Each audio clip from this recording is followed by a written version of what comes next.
2011년 2월 13일 하나님께 주시는 말씀은 창세기 43장 16절에서 34절입니다.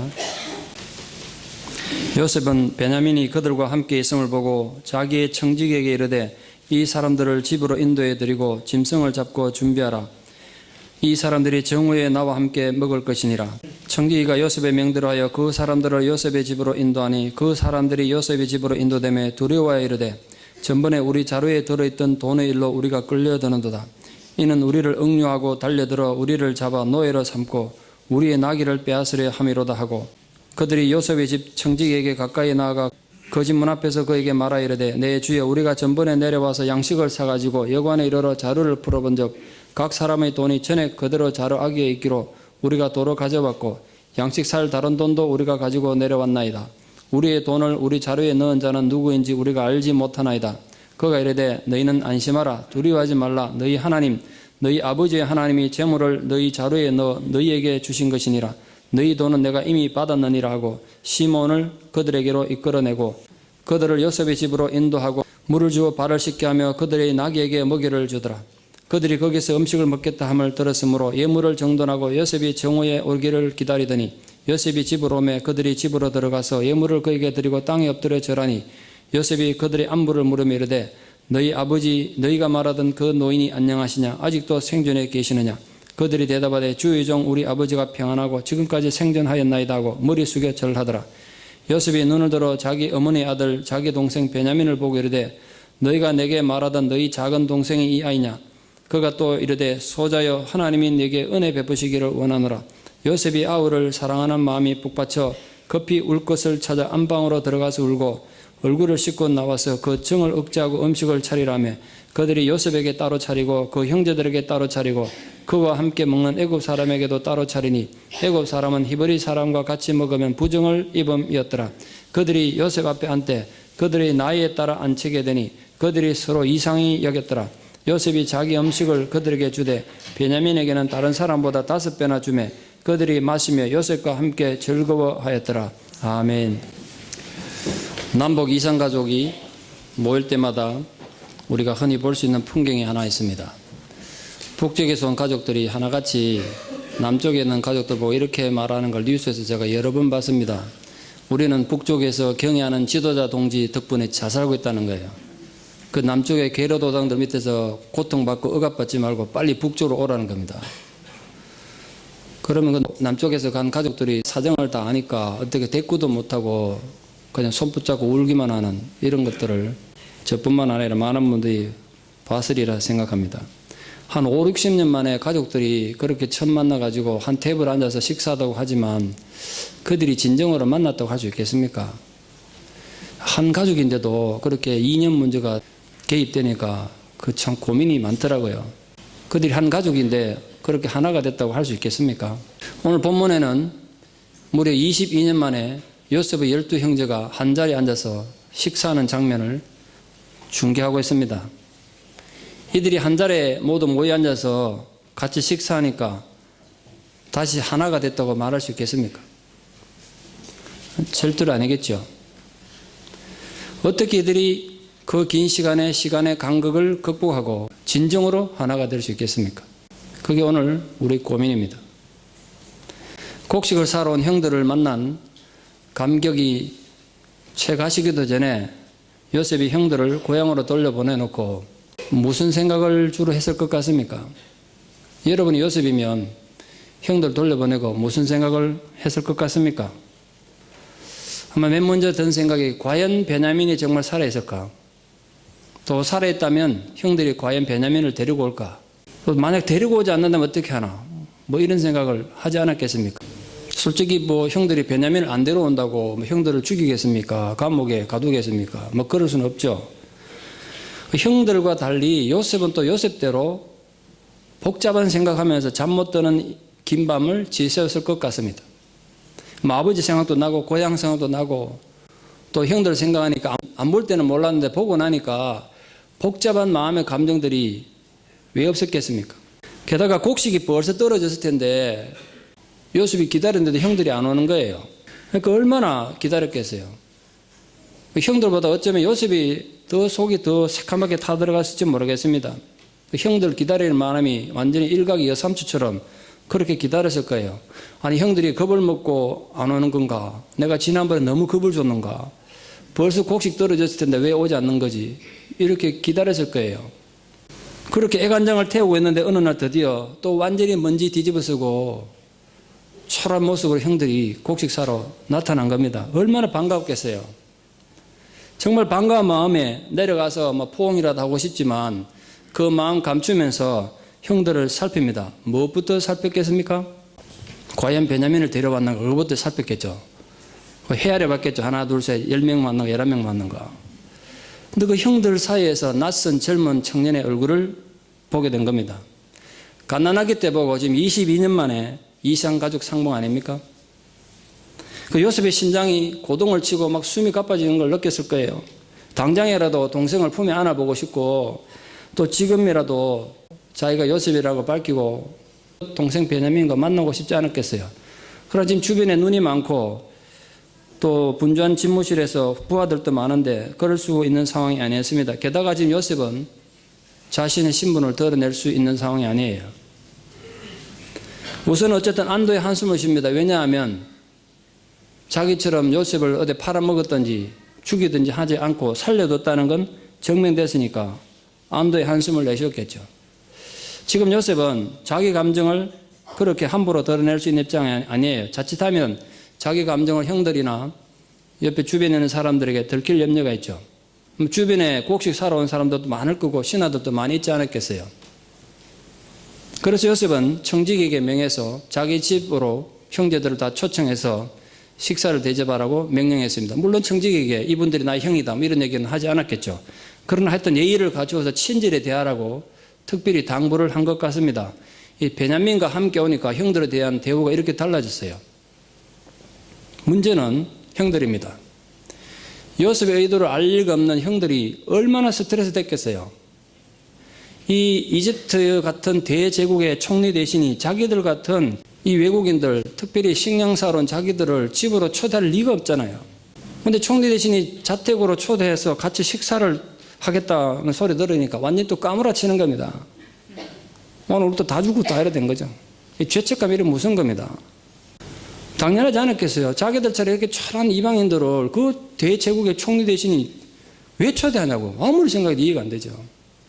특히 이스라엘 사람들은 이 소를 잡아서 하나님께 제물로 드리기도 하고 자기들 식용으로 썼기 때문에 소는 이집트에서 풍요를 상징하는 신이라 절대로 제물로 드리지도 않고 죽이지도 못했어요. 그런 이유 때문에 절대로 그들이 함께 앉아 식사를 하지 않았습니다. 서로가 알아요. 이스라엘 사람도 알고 이집트인들도 알아요. 그런데 자기들을 함께 절대로 식사하면 안 되는 이집트 관리가 보통 관리가 아니고 총리 대신에 자기들 식사에 초대했다니까 아무리 생각해도 함정이죠, 함정. 이러다가 갑자기 차 모퉁이에서 부하들이 확 달려나와가지고 군대가 달려나와가지고 자기들 당장 체포해가지고 재산 다 뺏어가고 노새도 나귀도 빼앗아갈 것 같은 그런 생각이 든 겁니다. 자기들 형제들끼리 그래 속닥거리면서 이제 끌려간 거죠, 끌려간 거. 상대방은 초청했는데 자기들은 이제 끌려간 겁니다. 이제 큰일 났다. 나귀는 팔레스타인에서 굉장히 중요한 운송수단이기 때문에 빼앗기면 큰일 납니다. 그런데 도대체 이 사람들이 왜 우리를 이렇게 함정에 빠뜨릴까 생각해 보니까 딱 생각난 건 아무도 지난번 우리가 곡식 사러 와서 돈을 안 주고 갔기 때문인가 보다. 그렇게 생각한 겁니다. 자기들 수준에서 머리 바쁘게 돌아간 겁니다. 여러분 자주 말씀드리는 건데 신앙생활에서 머리 너무 굴리지 마세요. 안 해도 되는 고생만 한다고 잠만 못 자요. 지금 자기들 식사 초대하는 의도를 모르니까 이렇게 불안에 떨고 있습니다. 그래서 도둑이 제발 저리다고 묻지도 않았는데 이실 짓고 합니다. 아, 우리가 지난번에 곡식 사러 왔을 때 이것도 거짓말하죠. 식당에서 여관에서 아니고 집에 가서 다 알았는데 여관에서 자루를 열어보면 거기 돈이 다 들었는데 누가 였는지 모릅니다. 우리는 이거하고 관계없습니다. 어쨌든 간에 우리가 그래서 다시 돈을 드리려고 이걸 다시 가져왔습니다. 라고 청지기에게 탄원을 했습니다. 그러니까 청지기가 아주 친절하고 자상하게 대답해주고 이 형제들을 위로했어요. 아마 요셉이 그런 부분에 대해서 청지기에게 미리 정보를 주고 가르쳐 줬기 때문에 알고 있었겠죠. 이렇게 말합니다. 너희들 안심하라. 두려워하지 마라. 너희 하나님, 너희 아버지의 하나님께서 그 재물을 너희 자루에 넣어 너희에게 주신 것이니라. 너희 돈은 내가 이미 받았느니라. 이렇게 말하는 겁니다. 자, 문제는 형들이 이 청지기가 이렇게 말하는 걸 어떻게 이해하고 받아들였겠습니까? 뭐 성경에는 자세한 설명 없이 그냥 넘어가고 있습니다만 우리가 좀 깊이 생각해 볼 문제라고 생각합니다. 이번에 설교 준비하다 그 부분을 좀 다시 생각했어요. 너희 아버지 하나님께서 재물을 너희 자루에 넣어 너에게 선물로 준 것이다. 이렇게 말한 걸 형들이 어떻게 이해했을까요? 이 말을 듣고 제대로 된 하나님의 뜻을 이해하기는 한 걸까요? 아니면 그저 요행으로 생각했겠습니까? 우린 특히 신앙인인데 신앙도 또 인생도 절대로 요행이 아니기 때문에 이 부분을 좀 오늘 깊이 먼저 생각해 보려고 합니다. 형들이 이 부분에서 자기들을 향한 하나님의 뜻을 제대로 이해한 건 절대로 아닌 것 같습니다. 그 이후에 형들이 보여준 모습 보면 절대로 신앙인의 모습이 아니기 때문에 그렇습니다. 형들은 자루 속에 돈이 들어있던 곡식값을 청지기가 받았다고 하니까 그걸 그냥 요행으로 생각한 거예요. 곡식 자루에 돈이 들어있던 돈이 자신들 돈이 아니라는 건 자신들이 알잖아요. 자기들은 알 거 아닙니까? 그럼 청지기가 아무리 무슨 말을 해도 자기들이 아니면 내놔야 되는 거예요. 근데 청지기가 그 돈 미리 받았다 그러니까, 이미 받았다 그러니까 웬 행제냐 그러고 또 구렁이 담 넘어가듯이 넘어가고 있어요. 물론 우리는 그 돈이 요셉이 형들을 축복해서 이 가뭄에 얼마나 고생하냐고 축복으로 준 건지 알아요. 그럼 문제는 이 형들이 진짜 하나님께서 이 가뭄에 우리를 사랑하고 우리에게 축복으로 이 귀한 재물을 줬구나라고 신앙 고백으로 받아들였느냐 아니면 야 살다 보니까 이런 일이 다 있네 이러고 그냥 횡재로 받아들였냐 이거예요. 그 차이가 너무 커요.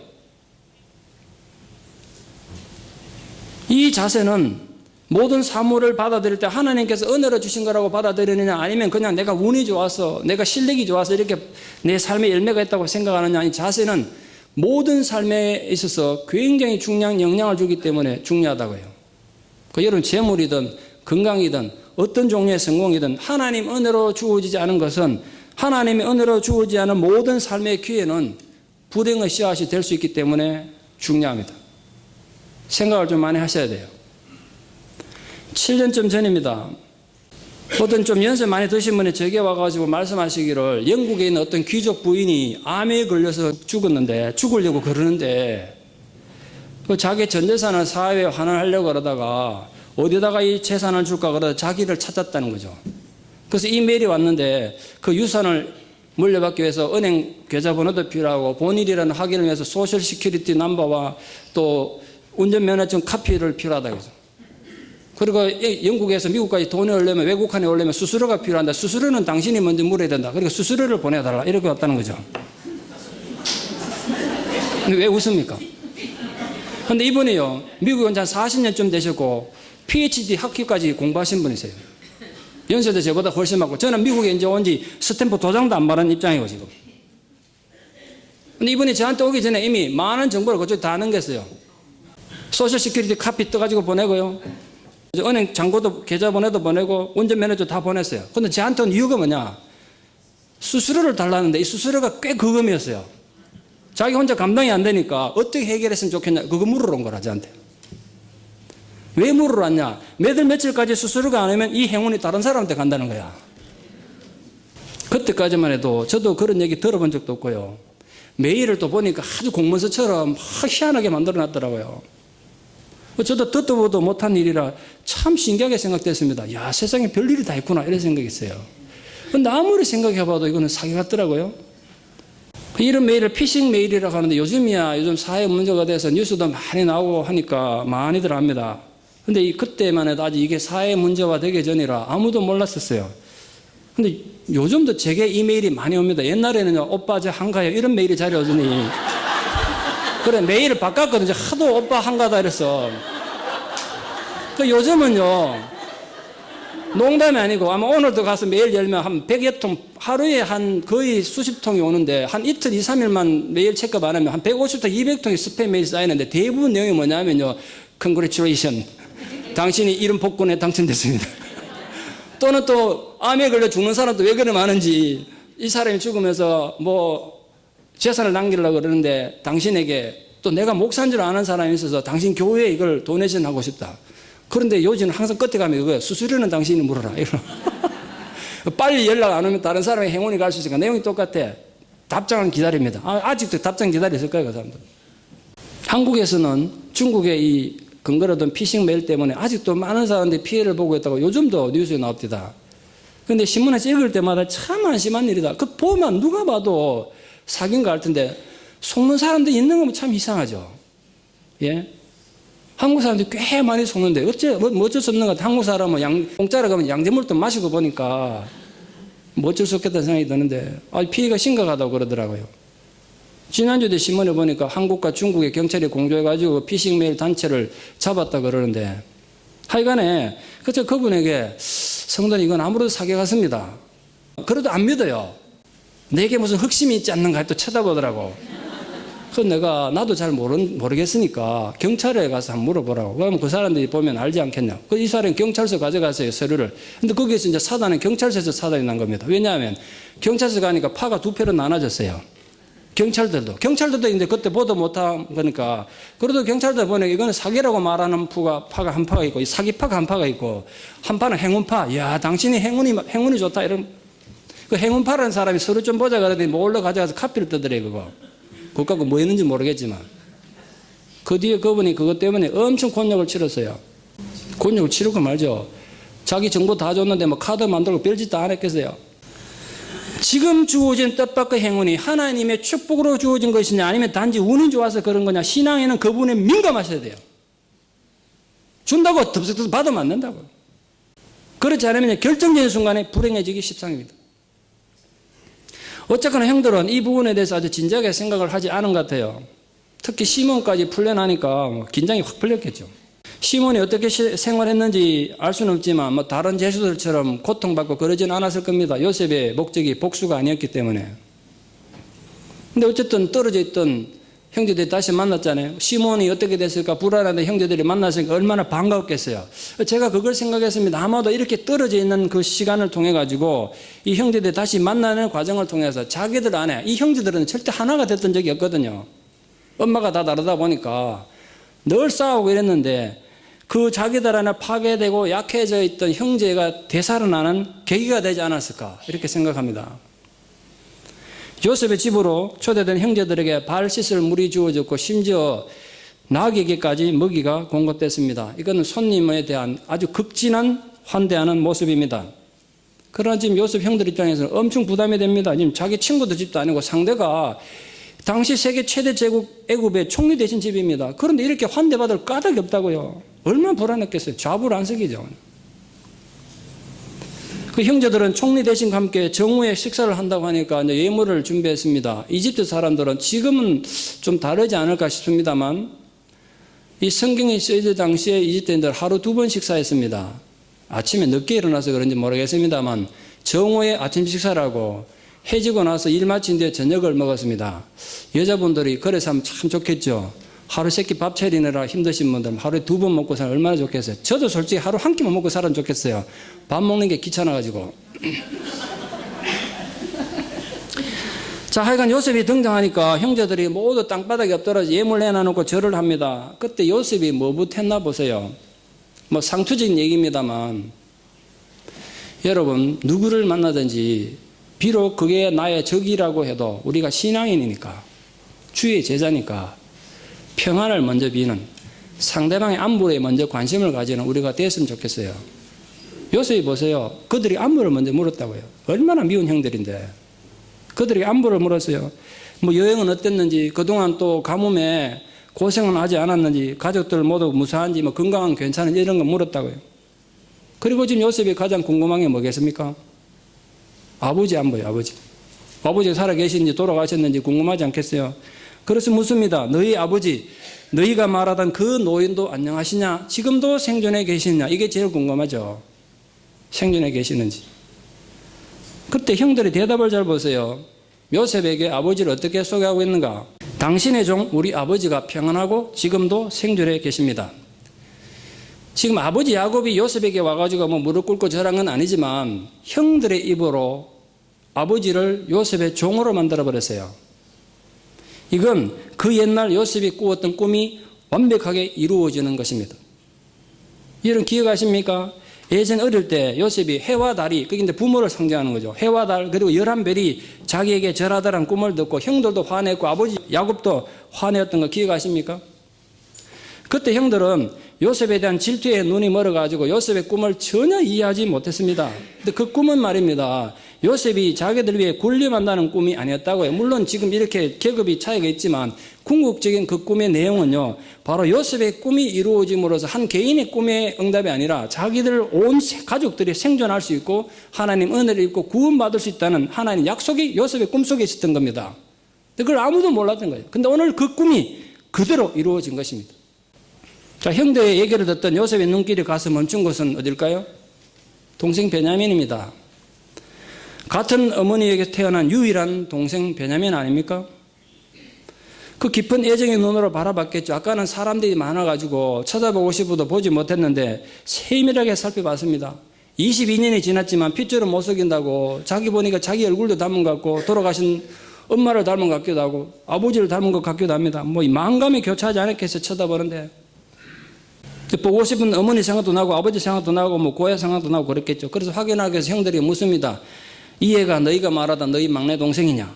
형들이 그렇다고 대답하니까 요셉이 베냐민에게 축복하기 위해서 이렇게 말했습니다. 내 아들아, 내 아들이여. 우리 성경에는요 소자여 이렇게 번역됐는데 그 소자라는 말이 원문이 진짜 뭘까? 그래서 일본에 또 원문 성경을 찾아봤어요. 그러니까 내가 보고 또 은혜 받은 거예요. 우리 번역을 소자라고 돼 있는데 히브리 원문에는 분명히 아버지가 아들을 부를 때 부르는 단어를 썼더라고요. 내 아들이요 이래 부르더라고요. 그건 다른 사람에 대한 깊은 애정을 가지고 부를 때 그렇게 부른대요. 아들 이렇게 불렀다는 거죠. 내 아들이요. 지금 자기 속에 있는 베냐민에 대한 애틋한 마음을 그렇게 표현한 거죠. 그 애정을 표현한 거. 내 아들이요. 하나님이 네게 은혜 베푸시길 원하노라. 이렇게 말하는 인사를 하는데 우리 보통 그렇지 않습니까? 감정이 막 지금 울컥해가지고 이렇게 이까지 지금 폭발할 직전인데 말을 안 하고 있었는데 말하려고 그러면 그게 같이 튀어오르잖아요. 요셉이 지금 동생을 보니까 그 반가운 마음에 가슴 속에 지금 억지로 끌어오른 감정을 참고 있는데 인사를 하다 보니까 이게 왈칵 주차선에 뭔가 뜨거운 것이 올라옵니다. 마음 같아서는 그대로 동생 끌어안고 통곡이라도 하고 싶습니다. 내가 너희 형이라고 말하고 싶죠. 그러나 지금 자신의 감정을 드러낼 수 없습니다. 솟구치는 감정을 혼자 겨우 억제하려니까 막 속에서 불이 붙는 것 같습니다. 견딜 수가 없었어요. 그래서 급히 안방으로 뛰어들어가가지고 소리 죽여 통곡했다고 되어 있습니다. 자기가 눈물 흘린 걸 덜어내면 안 되니까 그걸 감추기 위해서 세수까지 하고 또 감정을 추스른 뒤에 다시 식사 자리에 나갔습니다. 사람이 말입니다.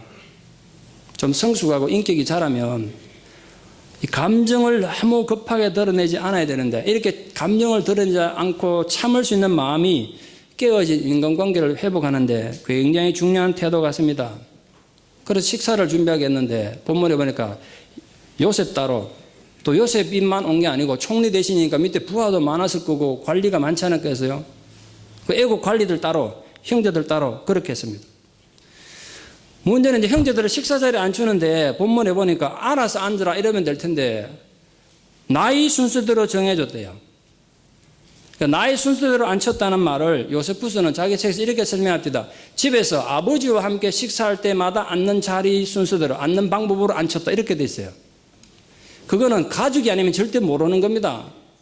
그러니까 그걸 보니까 형제들이 또 스트레스 되는 거예요. 또 스트레스가 돼. 죄책감이 이렇게 무서운 거예요. 뭐 조금만 일만 생기면 두려워져요. 이게 해결이 안 되니까. 아, 요셉을 보니까 애굽의 총리를 보니까 너무 막 신통한 사람 같습니다. 신통한 힘이 있는 것 같아. 아니 어떻게 우리 아버지와 밥 먹을 때 앉는 것처럼 나의 순서대로 이렇게 안 추지? 밥 먹여놓고 순서대로 죽이려나? 이러고 있는 거예요 지금. 그래서 두려워했다는 거 아닙니까? 별 생각이 다 들었겠죠. 그러나 그건 요셉이 자신의 진심을 간접적으로 표현한 겁니다.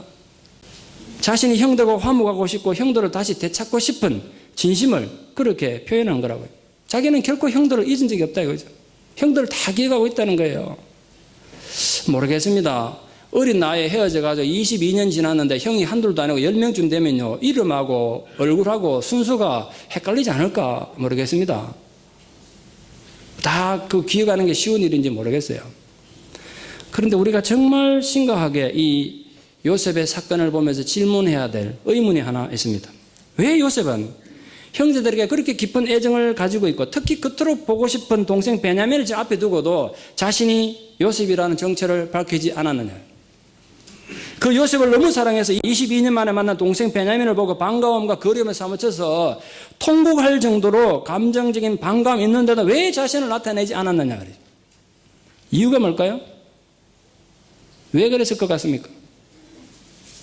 이유는 아주 간단하고도 분명합니다. 그러나 너무 중요한 이유가 있어요. 이유는 그들이 지금 비록 한 자리에 앉았지만 아직 하나가 되지 않았기 때문입니다.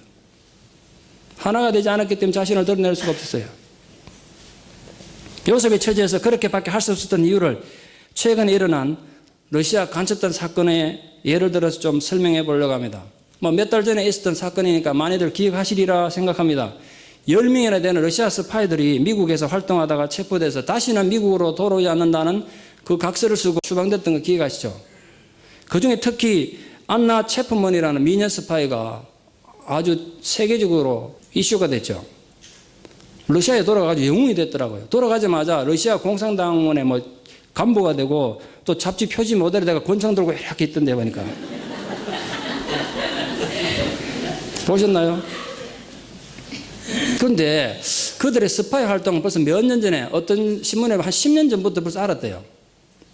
그런데도 미국 정보기관에서 오랫동안 그들을 체포도 안 하고 그냥 뒀다는 겁니다. 왜 그랬을까요? 스파인 줄 알면 당연히 잡아들여야지 왜 그냥 두냐고. 이유가 뭘까요? 누가 적군이고 누가 아군인지 알 수가 없잖아요. 그냥 잡아들이면. 어디까지 이 스파이들이 가지고 포섭이 되는지 알아야 되지 않겠습니까? 그걸 알기 위해서 그냥 가만히 둔 거예요. 진실을 알 때까지 기다린 거죠. 오늘 요셉이 마찬가지입니다.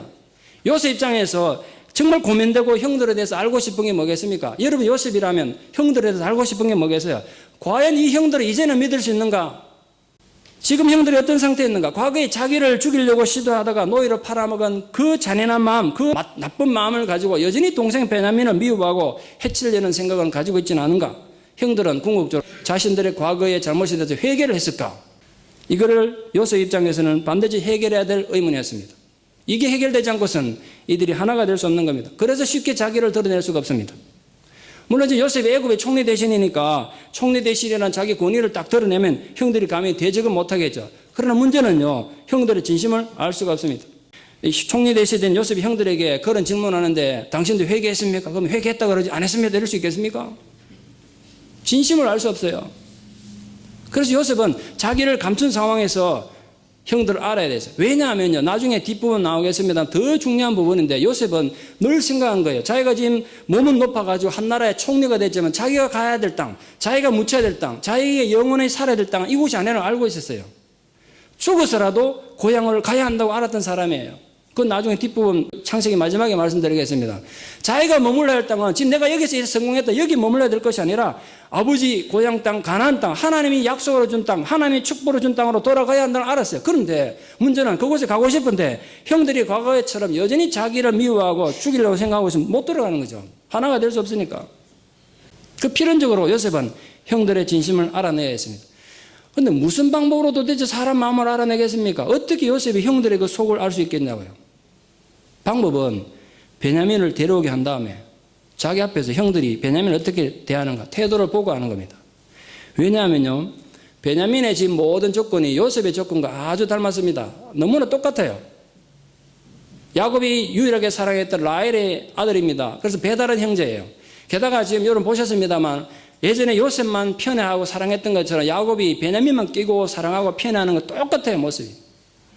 지금 요셉이 형들에게 진정으로 원하는 게 뭐냐면 단지 지금 가뭄이 들었다고 경제적으로 식량 도와주는 게 아니에요. 우리는 가족이다 이거죠, 요셉이. 우리는 가족이니까 어떤 일이 있어도 다시 만나서 하나가 돼야 된다는 거예요. 진정으로 화해하고 하나가 돼야 한다는 겁니다. 그러려면 그 쌓여있던 벽을 허물어뜨리고 신뢰가 회복돼야 된다는 거예요.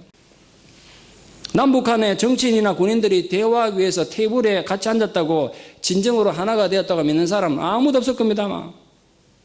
지금 요셉의 형제들도 마찬가지입니다. 22년 만에 12명이 식탁에 한 자리에 앉아서 식사를 하고 있습니다. 어쩌면 이건 제 어제까지나 제 생각입니다만, 상상입니다만 평생에 처음으로 12명이 한 자리에 앉았을지 몰라요. 왜냐하면 예전에 베냐민이 갓난아기를 어렸기 때문에 형들하고 같이 있을 수 없었을 거예요. 그렇다고 지금 그들이 하나가 됐다고 말할 수 있냐면 한 자리에 12명이 앉아있다고? 전혀 아니라고요. 요셉이 형들과 진정으로 화해하기 위해서는 반드시 형들의 그 마음속에 있는 생각을 알아야 했습니다. 과거의 모습에서 얼마나 달라졌는지 알아야 했다고요. 과연 이제는 형들을 믿을 수 있는 사람인지 알아야 했고, 예전에 자기에게 가졌던 그 적개심과 죽이고 싶어하던 그 미움의 마음들은 버렸는지 확인을 해야 했던 겁니다. 이것이 확인되지 않는 한 요셉은 자신을 노출할 수 없습니다. 만약 형들이 자신들의 과거의 잘못을 회개하고 잘못을 뉘우치고 있다면 기꺼이 용서할 겁니다. 그러나 여전히 예전에 자기를 죽이려고 가졌던 그 적개심을 동생 베냐민을 향해 가지고 있고 동생을 죽이려 한다면 용서할 수 없죠. 피비린내가 날 수도 있는 겁니다. 이제 화해는 불가능하고 이들 형제는 영원히 하나가 되지 못할 것입니다. 사실은 굉장히 위기에 있는 거예요. 지금 오늘 이 본문이 우리에게 주는 교훈이 무엇이라고 생각하십니까? 여러분 한번 생각해 보십시오. 오늘 요셉이 형들을 테스트하는데 이렇게 정말 이 형들이 변했는가, 하나가 됐는가, 자기들 삶에 회개했는가 이 테스트를 하는데 그 테스트하는 것, 그리고 테스트하기 위해서 자기 신분을 감추는 것이 순전히 요셉 개인의 생각이고 요셉 개인의 감정이었겠습니까? 아니면 하나님의 섭리와 뜻이 개입되어 있는 것이었겠습니까? 우리가 이 부분을 어떻게 받아들여야 되겠습니까? 만약 요셉 개인의 감정적인 테스트라면 우리 그저 부담 없이 구경꾼으로 구경만 하면 됩니다. 그래서 앞으로 형제들이 무슨 일을 벌이는가 보기만 하면 돼요. 그런데 만약 여기 하나님의 뜻이 개입되어 있고 그 속에 오늘 우리를 향한 하나님의 마음이 숨겨져 있다면 우리 정말 긴장된 마음으로 오늘 본문을 읽어야 합니다. 왜냐하면 하나님께서 오늘 우리에게도 똑같은 테스트를 할 것이기 때문에 우리 진정성을 알아보기 위해서 우리가 정말 하나 되었는가, 우리가 정말 회개했는가를 알아보기 위해 가지고 우리를 테스트할 것이기 때문에 그렇습니다. 우리 또한 동일한 테스트를 당할 것이고 언제든지 당할 수 있고 그 테스트 당할 때 어떤 선택을 하느냐 책임은 우리가 져야 되는 것이기 때문에 중요해요. 자, 다시 묻겠습니다.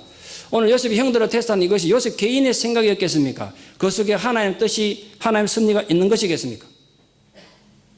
지금 남북 간의 긴장이 풀리지 않고 계속 감정적으로 대처하고 있는 궁극적인 이유가 뭡니까? 왜 하나가 되지 못합니까? 진정성의 문제입니다.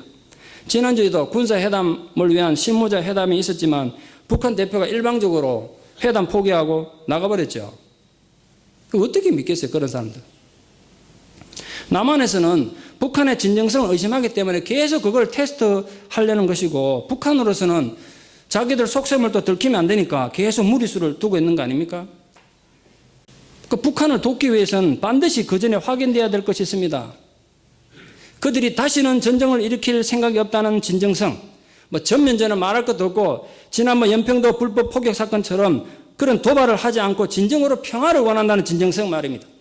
남북한이 한민족으로서 함께 공존하기를 원한다는 진정성이 증명돼야 되는 겁니다.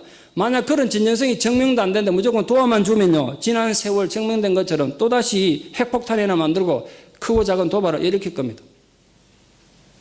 남북한이 진정성에서 확인이 되지 않으면 영원히 하나가 될 수 없는 것처럼 모든 인간관계가 진정성이 확인되지 않으면 하나가 될 수 있는 건 불가능합니다. 화해는 불가능해요.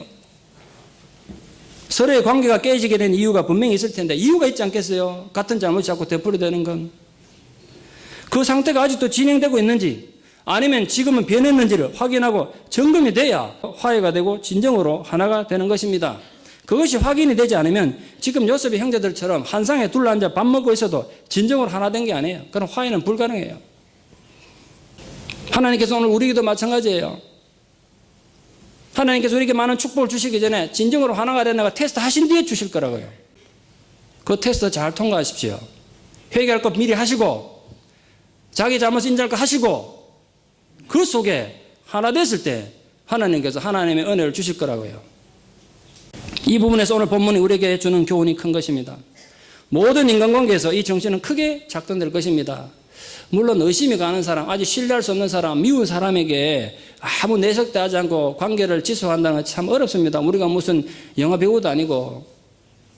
그렇죠? 어려워요. 당장 멱살 잡고 따지든지 아니면 관계를 끊고 두 번 다시 안 보면 되죠. 그래서 그게 참 쉬운 방법입니다. 안 보는 거. 분명 요셉은 아직 형들을 믿지 못합니다. 그러나 그들에게 자비를 베풀고 있습니다. 그들을 자신의 집으로 초대해서 음식을 대접하고 따뜻한 말로 위로를 하고 있습니다. 그 분위기가 얼마나 따뜻했는지 겁이 질려있던 형들이 행복해하는 모습 보세요. 요셉과 함께 먹으면서 즐거워했대요. 요셉의 인간관계를 보면서 우리가 배워야 될 삶의 지혜가 하나 있습니다. 사람은 대개 먼저 마음을 터놓고 마음이 하나 된 뒤에 사랑을 해야 진실된 사랑을 할 수 있다고 말합니다. 100번 옳은 말입니다. 지당하신 말씀입니다. 그런데 문제는 상대방과 오해가 깊을 때 또는 감정적인 앙금이 너무 클 때는요, 마음 터놓는 게 불가능해요. 그럴 때는 우리 마음까지는 터놓지 못하더라도 평범하고 보편적인 인사, 예의, 그 사랑부터 하라는 겁니다. 속으로야 미워하고 원망을 해도 기본적인 인간의 체면이 있지 않습니까? 그 만나면 인사도 하고 안부도 물어주고 가능하면 같이 밥도 먹으시라고요. 오늘 성경에 이들 형제 간에 일어난 이런 사소한 문제, 요셉이 형제들 데리고 밥 먹는 게 무슨 중요한 거예요? 무슨 의미가 있다 성경이 기록됐겠냐고요. 이런 거 우리한테 가르치려고 성경이 기록됐습니다. 이런 사소한 일까지 기록한 이유는 이런 일반적인 수준의 나눔이 깊은 인간관계, 진실로 하나 되기 위한 끈이 된다. 그게 끈이. 처음부터 어떻게 하나가 되겠냐 이거야. 기본적인 예의나 기본적인 인사라도 하다 보면 점점 가까워진다 이거죠. 요셉이 형제를 초청한 일은 누구나 할 수 있는 일입니다. 예수 안 믿어도 그 정도네요. 예수 믿고 안 믿고 무슨 상관있습니까? 자기 친형제한테 밥 한 끼 못 주는 그 인간이냐고요. 그 누구나 할 수 있어요. 그런데 문제는요, 우리 예수를 믿는다는 우리가 누구나 할 수 있는 이런 사소한 일을 소홀하기 쉽다는 거예요. 하나님 백성들이, 하나님 자녀라 우리들이 도리어 이런 기본적인 관계를 소홀하기 아주 쉽습니다. 그 이유가 뭐냐면 우리는 극단적인 흑백 논리로 인간관계를 맺기 때문에 그렇습니다. 극단적인 흑백 논리. 나하고 생각이 갖고 통하는 데가 있으면 모든 걸 다 터놓고 얘기합니다. 그런 생각이 좀 다르거나 관점이 다르면 부딪혀 인사도 안 해요. 내 편 아니면 모두 적이라는 생각합니다. 기본적인 예의도 안 지킨다고요. 둘이 부딪혔는데 인사도 안 하면 되냐고요. 인간적인 기본적인 예의는 신앙의 유무를 떠나서 인간이 입고 살아야 되는 기본적 옷 같은 겁니다. 그 예의를 내가 안 지키면 내가 옷을 벗어가지고 완전히 벌거숭이 되는 거라고요. 세상에. 벌거숭이 임금님 아시죠? 자기가 홀라당 벗고 지금 나처럼 스트립쇼 하는 거 모르고 세상 사람들이 웃음거려 된 거 모르고 오히려 큰 소리 치는 그런 어리석음을 범하기 쉬운 게 신앙인의 함정이란 거예요. 그러지 말라는 거죠, 지금. 요셉의 형들에 대한 기본적인 예의는 우리들에게 그런 면에서 큰 교훈을 주고 있습니다. 지금 요셉은 형들과의 신뢰 관계를 회복한다는 것이 얼마나 어렵다는 걸 본인도 알아요. 어떻게 이들과 옛날에 가졌던 신뢰 관계를 회복하고 한 가족으로 다시 만나고 사랑할 수 있겠습니까? 사실은 예전에도 이들은 하나였던 적이 없습니다. 하나였던 적이 없어요. 야곱의 아들들은. 한 아버지 밑에 태어났지만 하나였던 적이 없습니다. 질투와 업무와 교만이 이들 관계를 혼돈 상태로 만들어버렸습니다. 요셉을 제외한 나머지 형들이 한마음이 되었느냐 하면 그것도 아닙니다. 요셉을 제거하는 일에, 요셉을 미워하는 일에는 한마음이 됐지만 그들 생각이 절대 하나였던 적이 없어요. 성경에 기록된 바에 의하면요, 어떤 사람은 우물에 빠뜨리자 그러고 어떤 사람은 죽이자 그러고 어떤 사람은 놔주자 그러고 마음이 하나가 아니었었어요. 그러니까 그들 삶을 통해서 제대로 된 하나님의 뜻을 드러낼 수가 없습니다. 그래서 지금 이들은 난생 처음으로 하나님의 의도하신 바대로 한 가족이 되고 하나가 되기 위한 첫걸음을 내딛고 있는 것입니다. 한 가지 차이점이 있다면 요셉은 형들보다 한 발짝 앞서서 하나님 뜻이 뭔지 알고 있었다는 점, 그게 다른 거죠. 이들 형제가 어떻게 다시 만나 진정으로 사랑하고 하나가 될 수 있겠습니까? 서로의 진심을 알기까지는 결코 참된 하나됨은 없습니다. 이것은 어느 한쪽에 일방적으로 희생하고 마음 고쳐먹는다고 되는 일이 아니죠. 양쪽 모두가 마음을 고쳐야 합니다. 아무리 요셉이 먼저 형들을 용서하고 자기 권력을 이용해서 가족들 먹여 살려도 형들이 마음 안 바꾸면 하나가 안 되는 거죠. 반대로 형들이 진심으로 용서를 빈다고 해도 요셉의 마음이 형들을 받아들이지 않고 미워하고 그러면 또 하나가 안 되는 거죠. 그 마음이 나누어지면 한 집에 살아도 남남 아닙니까? 그런 거 많이 경험하시죠? 적과의 동침 아시죠? 이런 부탁인데요. 부부싸움 하더라도 한 침대 쓰시고 집을 각방 쓰지 마시고 밥도 같이 먹고 하세요. 안 그러면요, 그게 자꾸 쌓이면 영원히 만리장성 쌓습니다. 그래서 우리가 진실로 하나가 되려면요, 마음과 정신이 하나가 돼야 되고 철학이 하나가 돼야 돼요. 그러기 전에는 그들이 한 자리에 앉아 있어도 만난 게 아니에요. 만난 게 아니라고요. 지금 12명이 한 자리에 앉아있지만 만난 게 아니라고요. 하나는 둘째치고 만난 게 아니에요, 지금. 지금 요셉은 자신들이 어떻게 진정으로 하나가 될 수 있는가, 그것을 위해서 하나님 뜻을 구하며 한 발짝 한 발짝 하나님 계획을 차근차근하게 실천해 가고 있는 중입니다. 형들은 모르고 있었지만 그러나 형들을 보십시오. 자신들이 집에서 아버지와 함께 밥 먹는 순서대로 앉게 되니까 또다시 두려움에 사로잡히고 있습니다. 사람이 사랑으로 하나 되고 진실로 사랑한다는 게 이렇게 참 어렵습니다. 이 사랑의 수학 공식처럼 어느 한쪽이 마음을 다해서 변한다고 이루어지는 게 아니기 때문에 그렇습니다. 상방이 진심으로 마음을 열고 서로 받아들여야 돼요. 그래서 요셉은 참 비극적인 얘기입니다만 밥 먹는 자리에서까지도 형들의 마음을 시험하고 있습니다. 증거가 있어 본문에. 어떻게 시험했냐면 형들에게는 다 1인분 식사를 줬는데 베냐민에게는 5인분을 줬어요. 물론 베냐민을 사랑해서 자기 친동생이가 더 많은 음식을 줬다고 볼 수 있는데 그래 보는 건 성경을 너무 단순하게 보는 겁니다. 지금 베냐민이 무슨 글씨 들린 것도 아니고 5인분 준다고 어떻게 다 먹냐고요. 예, 요셉이 정말 이거 5인분 주면 베냐민이 다 먹을 걸 알고 줬겠습니까? 아니면 남으면 투구해서 싸가라고 줬습니까? 아니라고요. 저는 그걸 테스트로 봤어요. 테스트요. 저도 어릴 때 너무 사랑하는 동생이니까 베냐민에게 5인분을 줬구나. 그런데 내 어린 내 마음에 과연 베냐민이 그걸 다 먹었을까? 이거 걱정되더라고. 그런데 이번에 설교 준비하다 다시 왜 그랬을까 생각하고 깨달은 거예요. 형들이 베냐민만 특혜를 받는 상황에서 어떻게 반응하는가 보고 싶었던 거예요. 어떻게 반응하는가. 그들이 베냐민을 미워하고 질투하는지 보고자 한 겁니다. 지금 말이 서로 다르잖아요. 분명히 중간에 통역을 세우고 있으니까 지금 요셉인지 모르니까 이집트 사람도 모르게 이스라엘 말로 야, 이 꼬맹아, 네 음식 준다고 네 혼자 다 먹으면 되냐? 빨리 옆으로 넘겨 뭐 이랬든지. 아니면 네가 조그만 녀석이 벌어다 준다고 다 받냐? 형들은 양보를 해야지 뭐 이렇게 윽박 지르는 거 본 거라고요. 목사님 너무 소설이 심하십니다. 이랬습니까? 제가 요셉의 심정에 대해서 본문 가보니까 왜 5인분이나 줬을까? 진짜 그거 다 먹으라고 준 거겠어요? 아니에요. 원래 음식 끝에 사람들 마음 상한다고 본문이 나오잖아요. 먹는 데는. 먹을 거 줘보고 형들 어떻게 반응하고 본 거라고요. 믿거나 말거나 말거나. 하여튼 저는 그걸 이해했다 이거죠. 근데 다행스럽게도 형들 중 아무도 베냐민을 내놓고 쉬게 하지 않았어요. 형들과 요셉이 함께 먹고 마시며 즐거워했다는 겁니다. 그 형들은 다행스럽게 요셉의 1차적인 테스트를 통과했습니다. 이건 제 어디까지 상상입니다만 만약 그 자리에서 형들이 베냐민을 억압하고 음식을 뺏어갔으면 그냥 목을 쳤든지 감옥 보냈을 거예요. 아직도 당신들 멀었구나 이래가지고. 오늘 본문을 보면서 한 아버지 밑에 태어난 형제도 하나 되는 게 참 얼마나 어려운가 생각합니다. 그러니까 우리 남남으로 만난 우리들이 하나 되는 게 얼마나 어렵겠어요. 22년 만에 그들이 한 자리에 앉았지만 그들은 결코 아직 하나가 된 것이 아닙니다. 이 사람의 특성이 서로 분열되고 쪼개지는 게 아주 자연스럽습니다. 이상하게 생각하지 마세요. 분열되고 쪼개지는 거 아주 자연스러워요. 타고난 저마다의 소질을 개발하고 우리는 분열됩니다. 이유는 죄인이라서 그래요. 여러분과 제가 죄인이라서 분열되고 쪼개지고 미워하고 원망하는 거 아주 자연스러워요. 죄인이니까 그렇지. 사람들이 분열되는 건 단순히 육체적인 분열만 되는 게 아니죠. 마음속에 좋지 못한 기억이 있고 불신이 있습니다. 서로에 대한 피해의식이 있고 가치관의 차이들이 우리 마음을 나누어 버리게 합니다. 이민교회는 특히 더 그래요. 너무 쉽게 분열돼요. 더욱이 죄가 거기에 개입되면 더 철저히 관계가 깨어지고 나누게 됩니다. 그러면 한 공간에 머물러 있다 해도 결코 하나가 아닙니다. 주님의 제자가 된 성도들에게 그보다 슬픈 일은 없다고 생각합니다. 저는 그런 거 생각하면 너무 마음이 아파요. 너무 마음이 아파.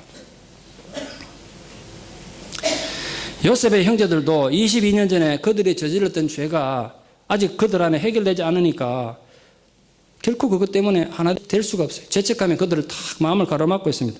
사람들이 하나 되기 위해서는 무엇보다 정신이 하나가 되고 영이 하나가 돼야 되잖아요.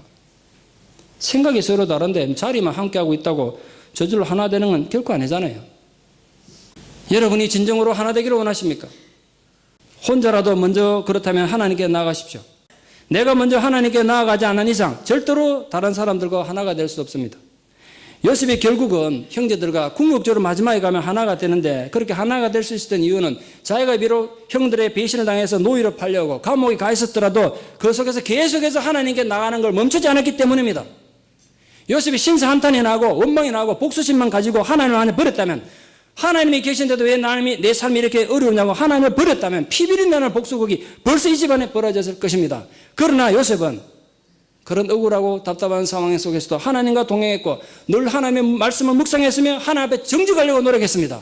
그 결과 하나님의 손에 붙들린 바가 되었고 심각한 가뭄의 한가운데서 형제들을 다시 만나서 그들을 도울 수 있는 사람이 된 것입니다. 그는 결코 자신의 권력과 지위를 이용해서 복수하려고 하지 않았습니다. 부부도 서로가 진정으로 하나 되기를 원한다면 각자 하나님께 가까이 나가야 됩니다. 자기는 가만히 있는 상태에서 상대방만 변하라고 말하는 건요, 어리석은 일이에요. 그렇게 상대방만 자기 뜻을 따르기를 강요하는 건 신앙이 아니라 협박입니다. 협박. 신앙생활을 협박으로 하는 사람 되면 곤란하죠. 근데 그런 사람 의외로 많습니다. 자기 고집과 협박으로 해요. 신앙생활을. 누구든지 하나님 은혜가 아니면 우리가 하나가 될 수 없다는 걸 깨달은 사람이 먼저 하나 앞에 가까이 나가십시오. 깨달은 사람이. 여러분이 가족들과 진정으로 화해하고 싶습니까? 하나님께 더 가까이 나아가십시오. 우리 공동체가 또 우리 민족이 진정으로 하나 되기를 바라십니까? 하나님께 더 가까이 나가기를 바랍니다. 그래야 상대방의 장점만이 아니라 결점까지도 사랑할 수 있도록 하나님의 마음을 내게 달라고 기도하십시오. 요셉이 형들에게 가졌던 마음, 그게 바로 그 하나님 마음입니다. 말씀의 결론을 맺습니다. 앞서 말씀드렸던 것처럼 죄인인 우리들은 분열과 쪼개지는 건 너무 쉽게 합니다. 그런데 그 분열되고 쪼개진 것을 하나 되게 하는 것은 사람의 힘으로 안 돼요. 성령의 역사입니다. 성령께서 임하지 않으시면 결코 사람은 하나 될 수 없습니다. 절대로 하나 될 수 없는 사람들이 어찌 하나가 될 수 있겠어요? 그 가운데 성령이 있어야 가능한 것입니다. 성령께서 한 마음을 주시지 않으시면 사람들은 절대로 하나가 될 수 없습니다. 부디 우리 가운데 이미 계셔서 역사하시는 하나님의 성령이 우리에게 한 마음, 한 비전, 한 목표를 주셔서 하나 되는 감동이 있기를 축원합니다. 그 축복의 감동으로 이민교회를 강하게 붙들고 있는 거짓과 분리령들을 깨뜨리고 새로운 역사를 위해 위대한 발걸음을 옮기는 위대한 승리자들이 되기를 진심으로 축원합니다. 기도드리겠습니다. 하나님 감사합니다. 우리가 죄인이라서 분열되고 쪼개지는 것을 너무 쉽게 생각하면서도 늘 남이나 탓하고 원망이나 했습니다. 그러나 주님, 우리가 진실로 성령 안에 하나 되기를 원하기 때문에 우리가 먼저 주님 앞에 나가 무릎 꿇겠습니다. 내가 먼저 하나님의 뜻을 깨닫는 자가 되기를 원합니다. 내가 먼저 우리 가정을, 우리 공동체를 하나 되게 하기 위해서 하나님의 뜻을 깨닫고 걸어가는 이 시대의 요셉이 되게 하여 주시옵소서. 그래서 이 이민교회에 늘 주의 성도들을 절망케 하고 좌절케 하는 그 분열과 절망의 영들을 깨뜨리고 악한 영들의 공격을 깨뜨리고 성령의 도우심으로 말미암아 하나 되는 역사가 있게 하여 주시고 그를 통해서 하나님의 이름이 이 땅에서 영광을 돌리는 은혜가 있게 하여 주시옵소서. 예수님 이름 받들어 기도드리옵나이다. 아멘.